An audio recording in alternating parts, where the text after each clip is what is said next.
Great, great. It's Sunday evening. Bit tired. Oh, well, I was going to ask, man, how's your weekend been then?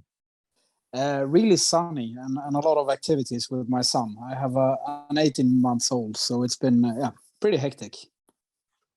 Small world. I've had a pretty hectic weekend as well with my son, but he's 19 and it was his Oh, birthday on Friday. So a little bit different. uh, hectic in another way. Yeah. Yeah, in another way. Well, listen, Martin, thank you so much for taking the time to do this. I really appreciate it. I know, obviously, particularly it being a Sunday evening, a day of rest, as it were. The fact that we're talking, I really appreciate it. No problem. Thank you. And I'm so sorry for all the issues here. It was good that you canceled last time because we were actually stuck in Spain with our car on a hill. It broke down before the last gig, so it was good that we could reschedule. And then I completely. I don't know. My brain is like porridge or something because I said to Valdemar that yeah, we should talk on Friday, and I couldn't do it. So Oh, it's totally fine. It all worked out as well because COVID, being what it was, ripped through my yeah, home and took everybody out for about a week and a half. but you're okay now. Yeah. Thankfully, it's not my first go round with the infection, thankfully. So I've kind of know how to handle it this time now. Plus a couple of jabs and stuff like that seems to have helped. Oh, good to hear. Good to hear. Sounds great. Well, my day, I've been having a bit of an isolated day, as it were, re-listening to Quick Fixes, the debut EP, of course, and both the album and Fenix a little bit earlier on. It's Yeah. hard for me to believe that this band's only been around since 2018. These past 4 years, has it been a bit of a blur for you? No, I wouldn't say it. It feels pretty, like that's the way it should be. But it's actually my first time in life writing rock and roll music. Really? So So nothing yeah, previously? nothing in this genre. I've been playing jazz and fusion before, and also some singer-songwriter stuff. Was what I wrote more or less. So no rock and roll. So I have to ask then, what prompted the change in direction? No, I've always loved rock and roll, so that's the thing. But I never had a rock band really. I've been into other groups and other things that I played. So I played my entire life. But then this is what I love, and my wife told me to, yeah, you should start a rock and roll band or at least write some songs. So I did. Fantastic! I love it when the other half encourages you to just go out and do what you want to do. Yeah, exactly. It's great. Yeah, so going back to that, the Quick Fixes, 2018, self-titled March of 2020, and Fenix, almost 2 years to the day, it was March 25th Yeah. of 2022. Now, for me, the growth is clear to the ears, but from your perspective, how much of a different beast is skva now compared to that 2018 EP? So over those 4 years for you? Yeah, I would say that the craftsmanship of writing songs has, of course, evolved. I was new at it in 2018, but of course, there's still some really nice things with the old songs. I'm proud of them, and we still to this day play Quick Fixes live every time. So that's a song people want to hear. But it's really simple if we compare to the songs on the newest album. Still, they might sound simple, but it's a bit more quirky details, and they're harder to play. So I'm guessing, yeah, let's say the challenge of it, of playing it, has become a bit more present, I would say. Back in 2018, did you kind of struggle to change the writing mindset from doing what you're doing previously, jazz and that side of things, and then obviously writing rock and roll music? Was that an easy transition for you to do? And is it something that's got easier with the releases that you've done with the band? Yeah. I would say it was harder, and I was more, let's say, critic against the songwriting. I had more criticism to my own songwriting in the beginning, and one thing actually was that I was singing in the band from the start. I never did it live, and I didn't do it on the Quick Fixes EP. Or I did, but we redid it. So the first version actually that were mixed, I did the lead vocals. Okay. And then we realized this is not a good idea. So our drummer at that time took over and did the singing. So no, I would say that it's more it's more challenging now because I've written a lot of songs. So you know, I need to expand the universe of Oskvader to make something new, which still is true to the sound. But I am a bit more less critical about my own writing, and also I would say yeah, the craftsmanship has evolved somehow, so it's easier. I've written a song this weekend actually. It's just the lyrics or the vocals left. I've done all the other parts. Okay, that's interesting. Yeah. So what I usually do is I record them as a demo with you know, drums and bass and everything. And then we listen to it in the rehearsal room and you know, adapt it a bit. Yeah, of course. Is that when the other guys tend to offer some like input? You talk about yourself being quite self-critical, but are you quite comfortable with the rest of the band kind of offering you criticism? Yeah, no problem at all. We're let's say a democracy with a dictator. In the no, it's really like that. They come with a lot of input and put a lot of flavor onto it. Let's say.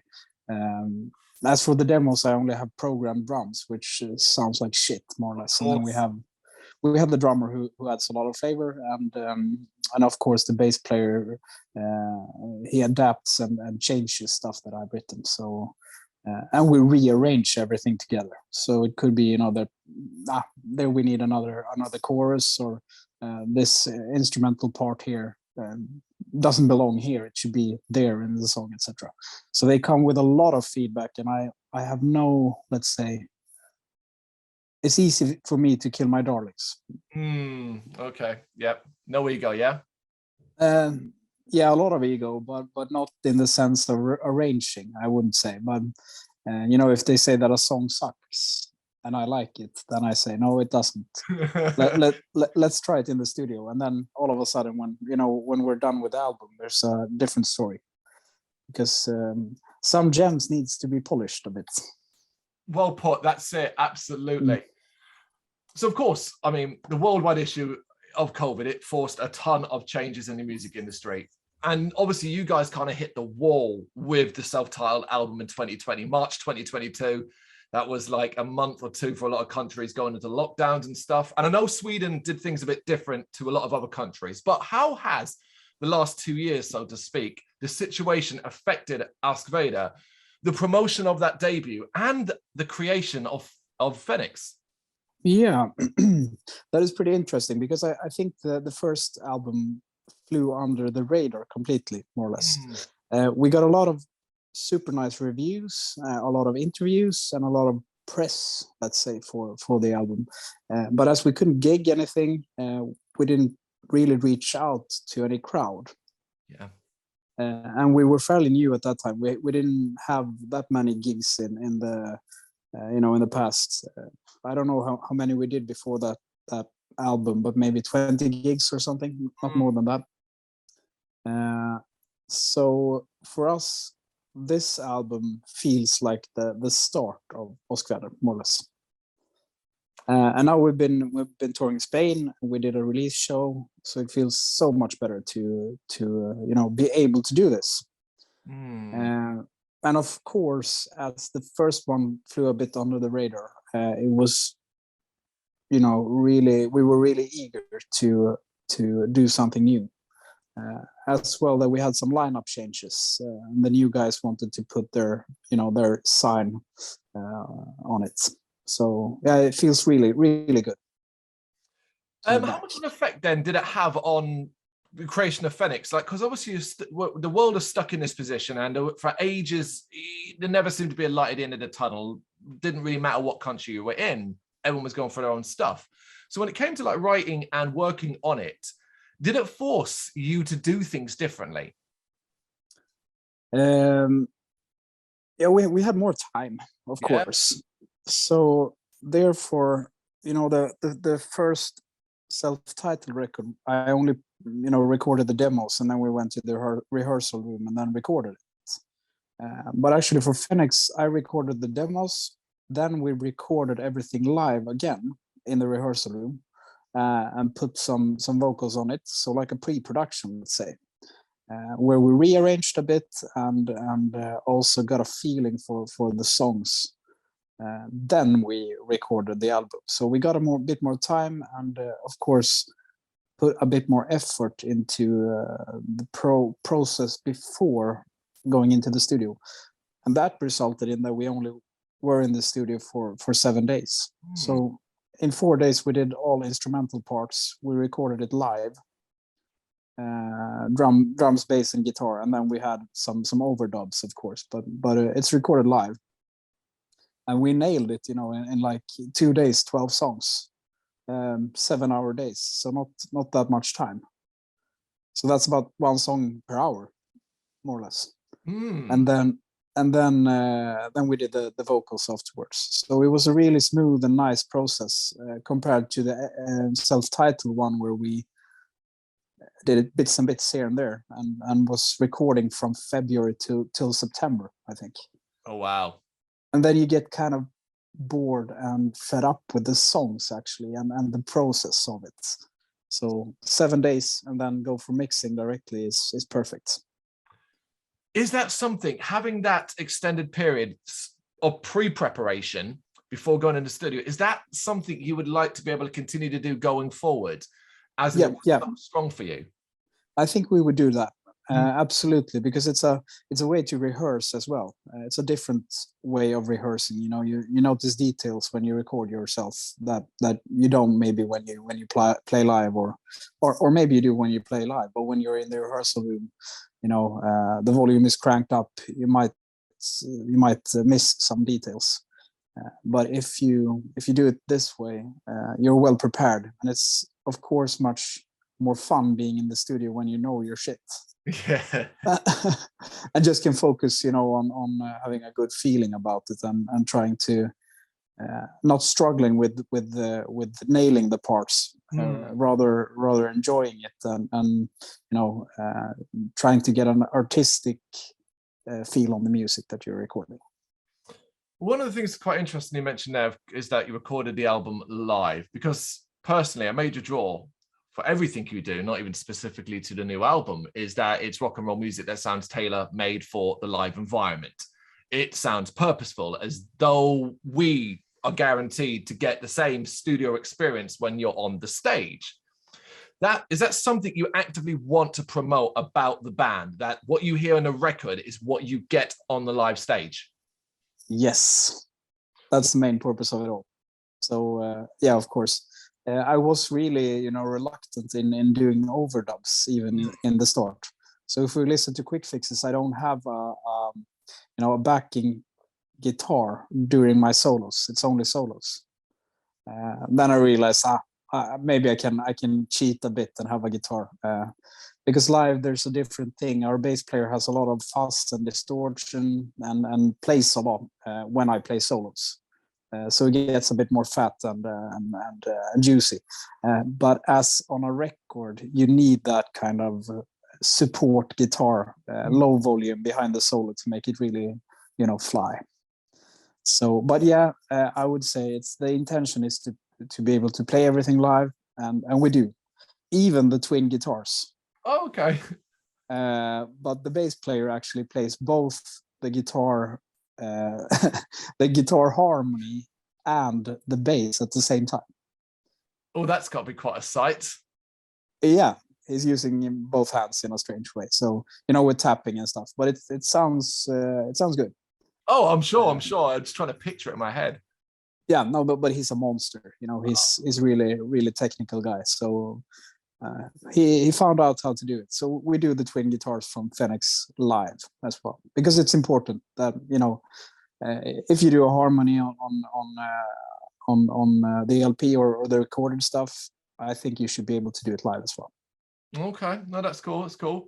So, and to be able to do all the singing, there's a lot of harmonies in the singing as well. 3 of us are singing live. Yeah, of course. I mean, I guess I don't want to say it's because I don't necessarily think it's a negative depending upon the band, but ultimately the overuse of backing tracks and things like that is not something you ever really want to do. No, not at all. We didn't even use click tracks when we recorded. So everything is recorded without click. So it really is the most live experience you can get, but on a record. Yeah. Of course, we had a metronome before the song began to be sure of the tempo, because we had tried some different tempos out and found out that 177 BPM is the one for this one, or is the tempo for this one. So that was the only one. Like I counted four beats and then we took off. So yeah, it's a pure live experience. What else it is you guys are promote yourselves as a no-nonsense rock and roll band, sound, that music. And I have to ask then, considering the state of music in general and the over-analysis and genre breakdown of music that exists these days, is this something that you actively try to avoid with skva? Yeah, I would say so too. Yeah, it's right on the hammer on the nail. We or let's say I want the artistic freedom to be able to write whatever I want, whatever style I want. It will still be skva. And it's really hard for us to put ourselves in a specific genre. So I say rock and roll, because sometimes it can be a bit maybe not funky, but even in that direction, but it's still good. If we listen to, or if I listen to other bands that I like, I believe that they have a pretty specific sound. You can hear that it's these guys that are playing, but I guess that in an artistic point of view, it's nice to have freedom to do whatever you want, more or less. Absolutely, but it's just one of those things that the industry almost wants to pigeonhole you and find where you belong. And rock and roll is so wide and vague that it almost not fair that you get to have it. No, that's correct. But I think it's hard, because some people say that we play action rock. I don't believe so at all. If you compare to maybe it was the Helicopters who invented the action rock. We don't sound nothing at all as their first albums. If we should compare with something, it's their more old fart 2000 records, the ones that's the ones I like best. Some people say that we play garage rock. I've never really listened to garage rock, so no, I'm not sure. Rock. just don't worry too much about it. Enjoy what you guys are playing and go with the feelings rather than the analysis more than anything else. Yeah, no, it's probably easier for other people to put a label on it than what it is for us. Yeah, and people will, so you're sorted there. Yeah. For me, one of the most compelling aspects of the new album is the kind of heart on your sleeve, honest and straightforward nature of it.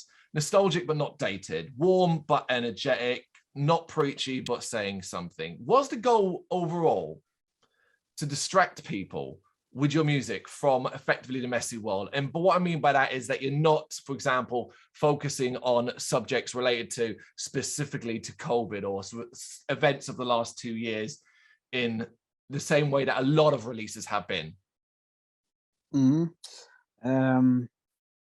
I tend to, the vocal content or the lyrics, I tend to try to write stuff from my own life, but also stuff that can be a bit two-faced, so people can make out their own meaning of it. So not making it too obvious. And actually, the album was written over let's say a greater period than between the first and the second, or between the self-titled and this one. I started to write it just after the first one was done, and that was like 6 months before it came out. So and I usually get this kind of sprees where I write a lot of songs in a short period and then it's quiet for a while, and then so it can be like 3 weeks I write 4 songs, and then I have a bit of a hiatus. You kind of get that burst of inspiration and you take advantage of it before it disappears. Exactly. If I have the time. Nowadays it's Yeah. hard. But you know, there's bits and pieces of time everywhere where you can sit down and record a bit. So, but yeah, the it's hard with the lyrical content of skva, but I tend not to try to be too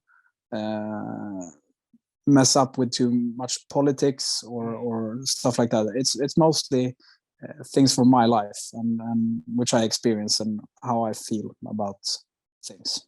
But plenty of room for interpretation for someone to effectively, if they so choose, to get their own feelings and thoughts about that particular track. If you have a song that's so very personal to you, for you, and you know it, and someone comes to you and says, hey, I've got this from the track, and it's the complete opposite of what you wrote it for, how would that make you feel, do you think? I would think that was wonderful. Yeah. Then I would have succeeded. All right. So that's my kind of idea with it. And if people have a completely different interpretation, that's wonderful. No, that is. I'm glad you said that. It is so important. A big aspect I think for my music listening is to how something makes you feel and what you take from it, not the specific. Unless literally you're singing and writing words that are direct and not open to interpretation, and then I get something completely different, just says I haven't been listening. Exactly. And yeah, you know, of course, I wouldn't say that I'm a poet, but you know, of course, there are some lyrics which are pretty direct and you know, easy to understand. And I'm not the best English speaker either. I try, but you know, so I hope it turns out good in the end. Your English is fantastic. It's absolutely incredible. Don't worry too much about that. One of the things about the new album, and I guess the band overall, is that you put smiles on faces with your music. It is ultimately a very, very, you know, energetic, bouncy, feel good, often just load of music for you. Positivity. I guess with that, people will almost expect you guys to be perpetually positive people. Are you guys positive all the time? And do you handle difficulties well when they come up? It depends on who you're asking in the band. I am extremely positive, I would say, about all things. My general notion is that things is going to be all right. But then I tend to, you know, with the lyrical content, once again, I tend to kind of try to make things that are a bit nasty or things that are terrible to give them a positive vibe. Yeah, or try to at least. But then in the band, yeah, we're 4 different persons. I would say me and the drummer, super positive guys. The bass player and the singer, they are a bit more thoughtful and yeah, maybe let's say deep, a bit more thinking human beings. Perfect balance, 2 for 2, right? Yeah, I would say. Are you happy with the response to Fenix so far? It's only been a few weeks, of course, March 25th, so it's only been a few weeks. But from what I've seen and doing a little bit of looking around in comment sections and stuff like that on social media, everyone is kind of loving it so far. Yeah. We're super happy about that. Of course, we've got a lot of nice reviews. The one we got from you was magic. I was so happy to read it. So yeah, a lot of nice reviews. I've tried to read all I have found, and of course all the comments as well, you know, the big ego once again. But what I would have wished for is maybe a bit more streams. I'm only and pre-orders. I don't know actually about the pre-orders, how many we have sold, but the streams, I'm tracking Spotify, and of course you get kind of addicted to go into that app and check. So it's been much better than the old one. So I see that we have grown, but of course you want to grow a bit more, and I hope that will happen. You know, when we go out and play a bit more now than we have done in the past. Of course, new people will hear us, and maybe that will give us a boost as well. Well, you mentioned the stats and the kind of addictive nature that you can get stuck with on, say, Spotify or any really social media thing. But for you, I mean, it's a hurdle that all bands struggle to get over because of algorithms and the requirement of what's needed to somehow get yourself known. For you, from what you know, what is the biggest hurdle that you face, do you think, with getting As Vader's name out there a bit more? Oh, that's a tricky one. Hmm. I don't really know how this things works at all, actually. So I don't know what we could do different. Yeah. Of course, we can always do even better songs and even better albums, but I'm pretty happy with what we have been putting out. And new songs for the third album has been written, and I think they're even better. So that's all that we can do, more or less, and to play live. I would say that's our main goals. And the goals for skva as well is not to be the biggest band in the world. That's not the point here. But yeah, to have a decent crowd, a notch up from where we're at today would be lovely. Then we would be super happy. But if the opportunity to become the biggest band in the world comes around, you won't turn it down, of course. No, of course not. But I have to be honest and say that that's not probably going to happen. But let's hope. Well, I mean, the world has changed. Streaming, YouTube, all of that. I don't want to say screwed up, but it changed things quite significantly for any musical artist. It's a very complex world, as you said yourself. I asked you that question about the hurdle because I've yet to come across really any musician that I've asked that question roughly to have an answer, because there is none, and it just seems insurmountable almost. So you're not alone there. Good to hear. I'm getting pretty stressed up by all these social media platforms, and I hear new things all the time, like you should be on Twitter, you should be on TikTok and whatever. And I only use Instagram, more or less, because they have this function where you can post things on Instagram and Facebook simultaneously, which is good. I use it, yeah. And I don't use my private Instagram or my private Facebook, anything. It's just skva that I can muster. I think it's too time consuming to do these things. I would rather be out in the woods and go for a walk or write music, if I could choose. No, it's completely fair. You're right about the choice thing. Sometimes you don't have a choice. You have to promote the album. You have to push the band. So you got to jump on one of those platforms, even if it's just briefly. Exactly. And I don't know what is correct or how you should do it. I've got some pinpoints, of course, from our record label, and I think we do a decent job. But probably we should be on all these platforms, posting things 24/7. Maybe that's the golden rule for success. I'm not sure. Well, you stop posting too much, you get yourself banned for spamming, so you can't win either way. So just no. What makes you comfortable, I think. Yeah, I would rather let the music speak for itself. That would be the best way. Absolutely. Martin, I got one more for you then. Last one. Tell us what's next, really. Obviously, it's very difficult to plan things these days. It's hard to plan gigs. It's hard to plan, well, much really. And I guess I just kind of want to know what you're hoping for the rest of 2022 to be. Busy? Busy and infection-free. And most of all, I want the war to end. Absolutely. That's so terrible. I feel really bad about it.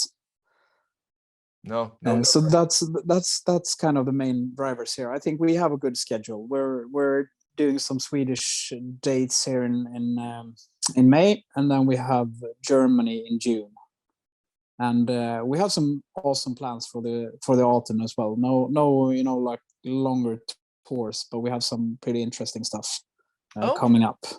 Okay. So yeah, I think we have a good plan. So if things continue to be like they are today, with traveling and such, will be nice. Absolutely. Just slowly get back into the groove of things, hopefully. And as you kind of stated throughout, and the last thing I want to do is be talking to you about your current release and then talking about, hey, you said you were writing songs for a third album. Tell us about that. Let's just leave it there and say, hey, that's super exciting and we can't wait. Great. That sounds awesome. Well, we can talk about that next time. I promise. Yes, there we go. There it is. Well, thank you so much for taking the time to do this. I really appreciate it. Thank you. It was a pleasure. Thank you very much for watching. You can check us out on gbhbl.com as well as on Facebook, Instagram, Twitter and Tumblr. Go to Patreon to help us out over there. That's patreon.com/gbhbl, as well as Big Cartel, where you can find some of our merchandise. We have a podcast running on SoundCloud and Apple Podcasts. And of course, if you like this video, do us a favour, hit the subscribe button and help the channel grow. Games, horror and heavy metal. What else is life for?